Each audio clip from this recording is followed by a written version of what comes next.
Hello and welcome to episode 1 of Forgecraft series. Series 1, episode 1.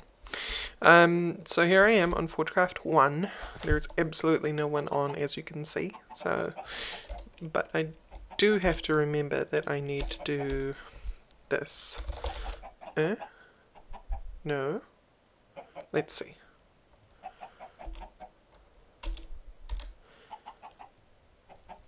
Slash recording. There we go. Alright. See in the top right corner you can see that I'm recording, so if anyone pops on it's their own fault if they don't notice that I'm recording and that their voice would be recorded. That's part of the process here on Forgecraft. As you can see, I've already done some like terraforming of the area in order to like get the series rolling a bit quicker. I've already got some basic setups of machines. They're all outside at the moment because of course what I'm focusing on doing is like a European style castle on this hill up here. I think for this series what I'm going to do is I'm going to just do basically 30 minutes of play uncut, so just start to finish, me running about doing things. So the start of this episode will be a lot of explanation, unfortunately, around what that is, but basically uncut footage of me pottering around and getting things done, so you can see in half-hour blocks what it takes for me to get things done.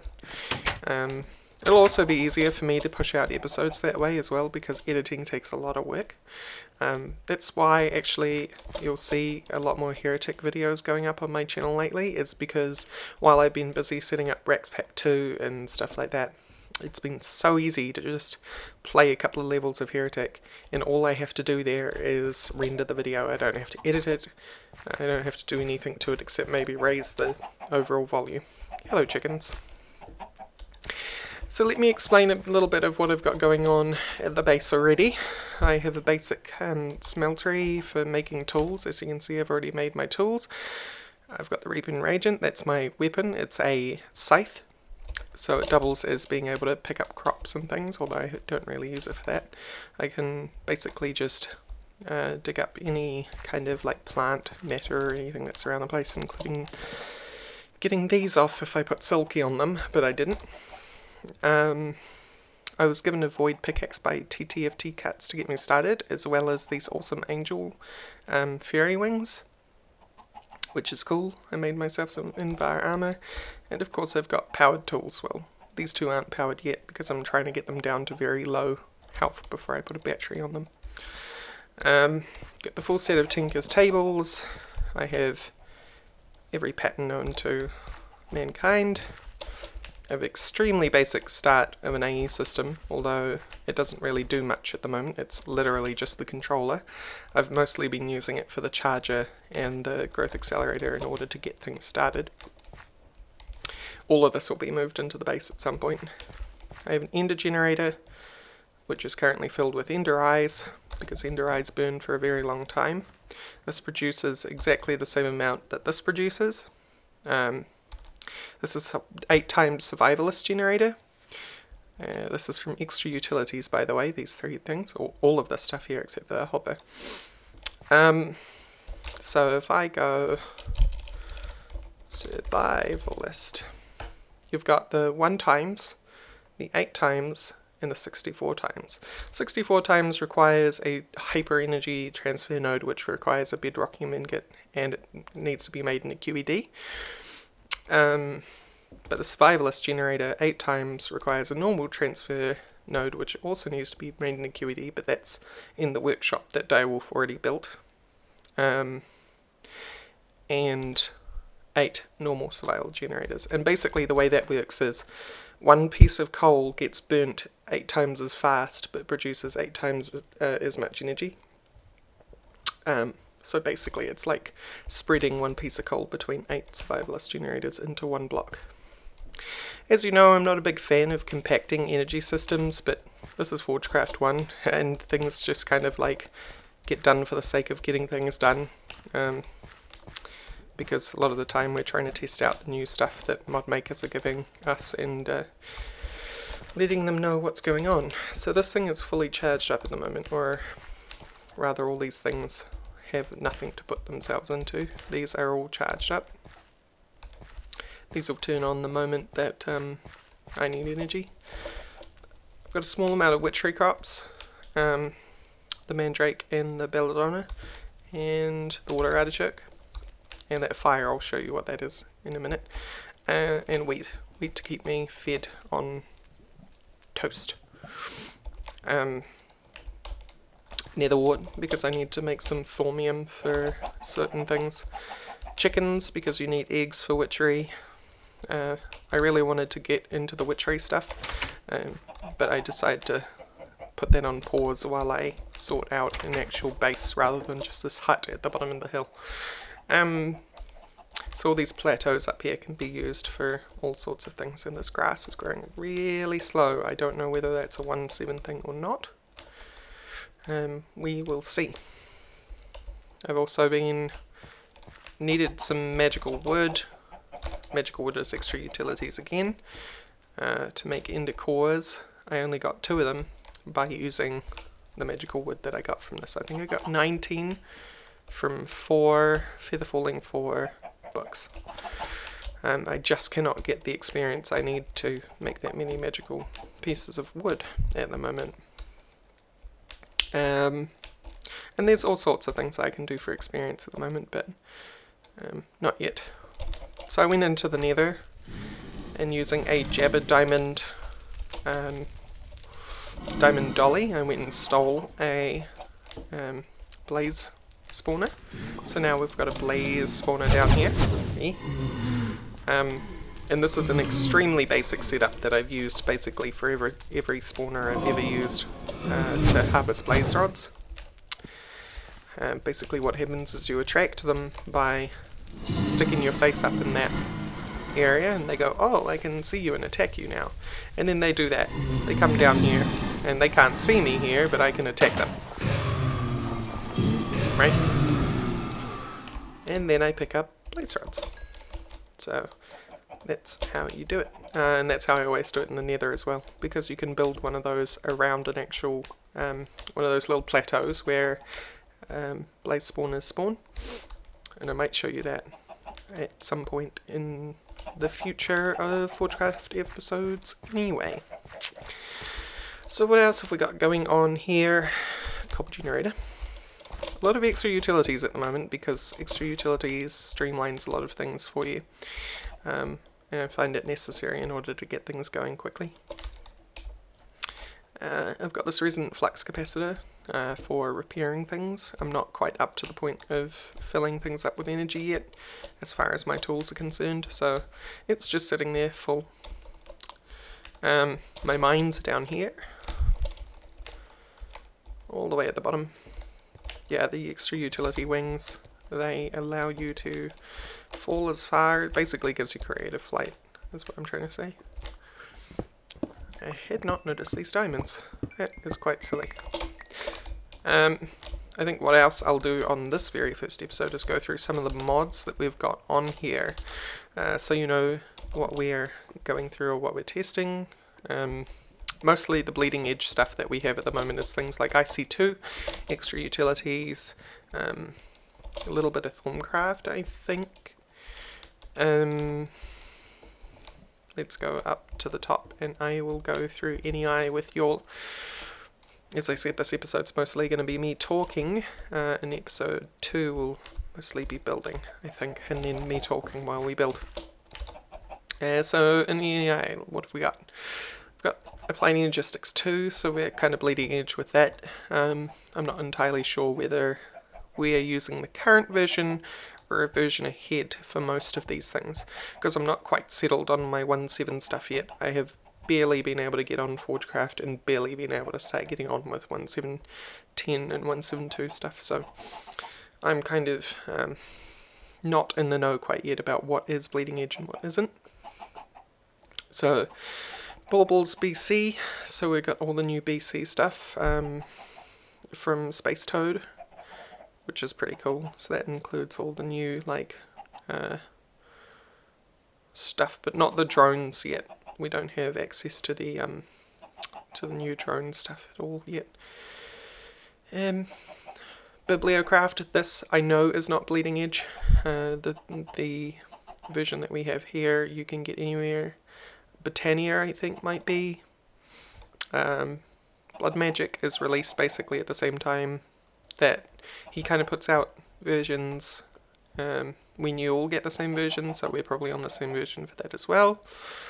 Same with Chisel.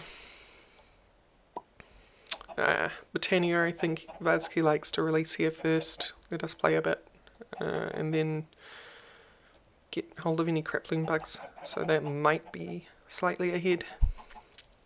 Crystal Wing, Computercraft, I think the Computercraft version we're on is actually behind. Dense Ores, that's open to anyone. All of Chicken Bones is later stuff, but I think you all have access to that as well. Extra Utilities I think is ahead of the curve. Factorization as well. Forestry is ahead as well. Industrial Craft is definitely ahead. Iron Chest is open to anyone. Especially now, sadly, that CPW is not with us. Although, undoubtedly, someone else is going to pick up Iron Chests. I think Jabber is the current version that you can get hold of, if you want to. Same with Mantle.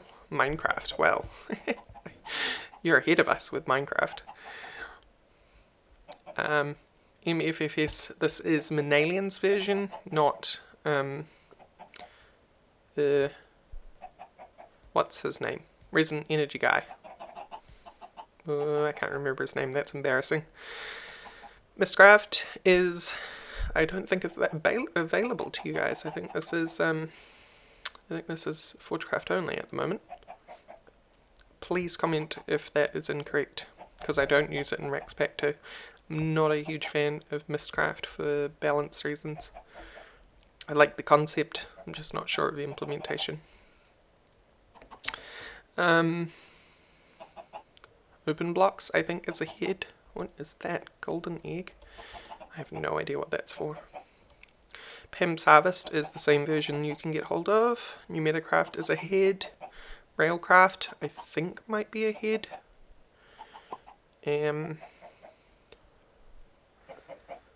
What else?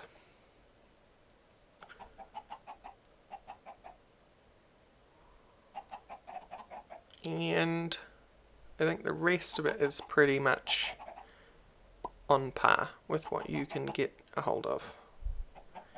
Yep. So right now it's just some of the major tech mods which we have access to, the bleeding edge builds, but that's a good thing for you guys because it means you don't have to deal with any of the crippling bugs. And we do.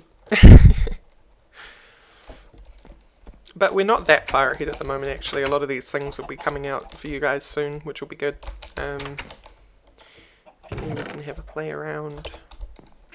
So I think for the rest of this episode, which there is only a few minutes left of, what we will do is we will go off to the workshop and I'll show you around, in case you haven't been watching Direwolf's videos or watching any of the other streams like Soaryn's, Fireballs, or Quetzi or anything like that. So this is where we're all keeping our Mistcraft books. There's me.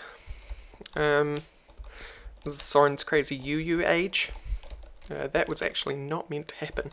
That's part of the reason why Mistcraft is a little bit broken. But that, admittedly, was actually a huge bug. Being able to make an age out of UU was never meant to happen. Here is the QED from Extra Utilities. So this thing is really cool. This was actually built by, oh gosh, I think TTFT and RWTema built this. I'm not entirely sure. I might have got that completely wrong, and I'm sorry to the Forgecrafters who watch this, if I did.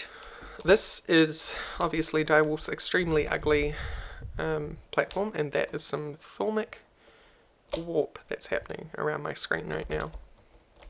But this is an extremely ugly thing that needs to be taken down, and why don't we actually just take this down, since it's not being used? Look at me cleaning up other people's stuff. This is how much I don't like ugly things, especially ugly things that don't need to be there. Like this thing. This used to be feeding the workshop with IC2 power. Then that IC2 power used to be being provided by compact windmills, I think it's called. What's it called? Compact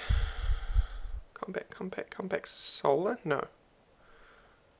Is it just part of IC2 now? Maybe. It very well may be. If we look up rotor. Rotor. Yeah, it's just part of IC2 now. It used to be a plugin, I think.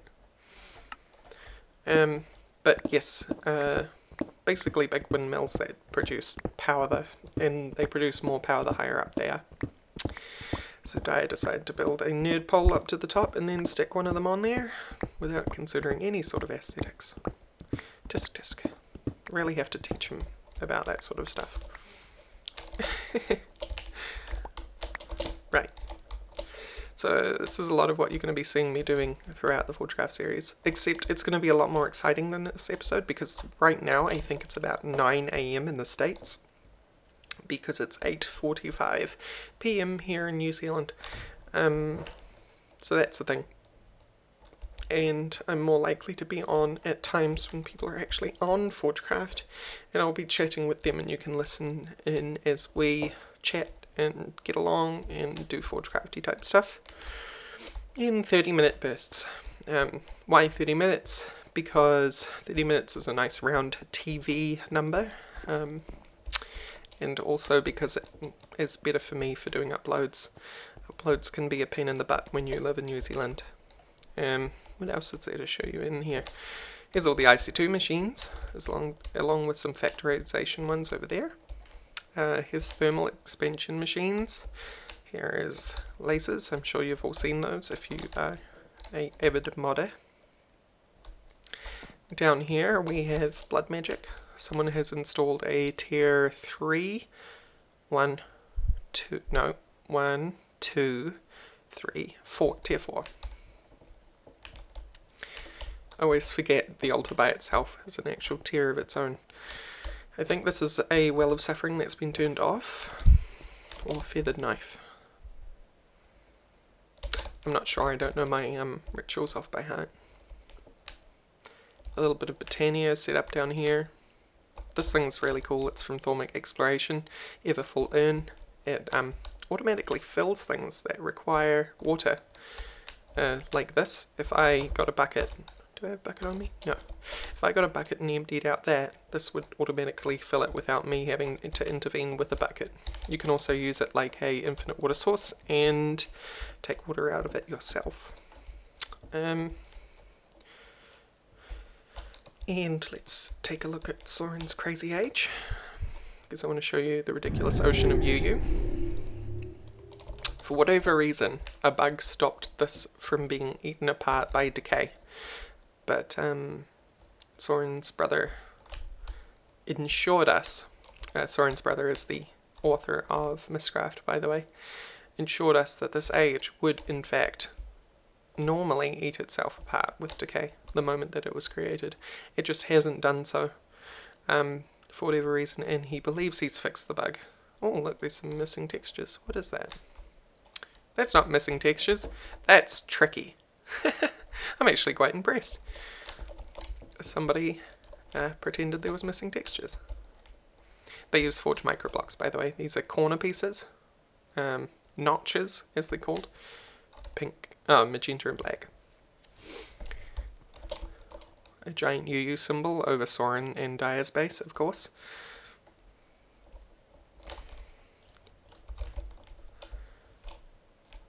And I don't know, I can't stay here too long because it might spoil some of Direwolf and Soaryn's progress. And I don't want to preempt that too much. It's kind of unfair on them. It will not spoil anything. I will try not to spoil anything. If we go over to Fireball's place, because they're living with Fireball in this world as well. Fireball is on the green path. He has giant bleach. Someone's going to have to tell me. I think that's bleach. Sprayed art over his base. And block of diamond impossible object. Yes, that is a sphere that comes from extra utilities, as you can see in Wayla. And his base is ridiculous. He's basically just gone completely wild with his UU and item gathering and stuff like that. So yeah, this is Forgecraft so far. We'll take a look at some other bases as well between building next episode. And I think just to cap things off, we'll go back to my base and hang about and chat. I know this has been a bit of a boring episode, and I'm sorry for that, but this is also kind of like to paint the image for you guys that the series is starting up and we're actually going to get started and get done doing stuff and joining in with the crowd and things like that, and this was basically just to establish that. Boring old episode 1. Episode 1 of every series is always boring. Next episode I think we're going to be digging out these things in order to make them have a flat base inside, and then we're going to be building up the walls and establishing floors and things like that. Central complexes, maybe a stables or something like that, and then actually moving everything from down here into there. I doubt that we'll get that done in the next 30 minutes, but hopefully you'll have something to watch over the next few episodes. So cool. Thank you all for watching, and I'll see you next time. Bye bye.